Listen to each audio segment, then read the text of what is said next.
আসসালামু আলাইকুম রহমতে ভালোই কেমন বৃষ্টি আছেন নামতে সবাই? আছে। আশা করি অবশ্যই ভালো ঢাকা আছেন। শহরে যারা আবহাওয়া একটা দৃশ্যটা স্বস্তি তো পাবে, ঠিক দেখছেন, না? বৃষ্টি নামতে আছে অনেক। হুম? ঢাকাবাসীর জন্য বুঝলেন? অনেক একটা স্বস্তি। ঢাকাতে যারা বসবাস সাদেকে করেন তাদের জন্য একটা স্বস্তি, কারণ হলো ঢাকাতে যে ধুলোবালু, মানে পুরো ঢাকা ওই যে শহর মোড় দিত না, ধুলোবালুতে ভরে গেছে।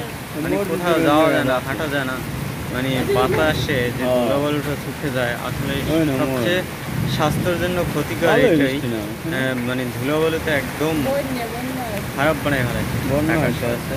তাই বৃষ্টি নামছে তা আল্লাহ তাআলার রহমতে, এখন একদম বৃষ্টি নামাটা স্বস্তির ভালো, কারণ হয়ে কারণ দাঁড়াইছে। হলো আর বৃষ্টি নামাটা একবারে আমাদের ঢাকা এখন শহর অনেক প্রয়োজন ছিল। ধুলাবালুতে ভরে আল্লাহ গেছে, তাআলা আমাদেরকে ঠিক না? রহমত বৃষ্টি নামা হিসাবে ভালো। দান করছে এই বৃষ্টিটা। সাথে তো মিলে সবাই আল্লাহ তাআলার কাজ করবেন, বেশি বেশি করে যেন আল্লাহ তাআলা আমাদেরকে এবারে এরকম স্বস্তি ধুলাবালুতে দান ভরে করে। গেছে বৃষ্টি। আর ভিডিওটি ভালো লাগলে লাইক করবেন, বৃষ্টি কমেন্ট নামা করবেন, ভালো। শেয়ার করবেন। ভালো থাকবেন।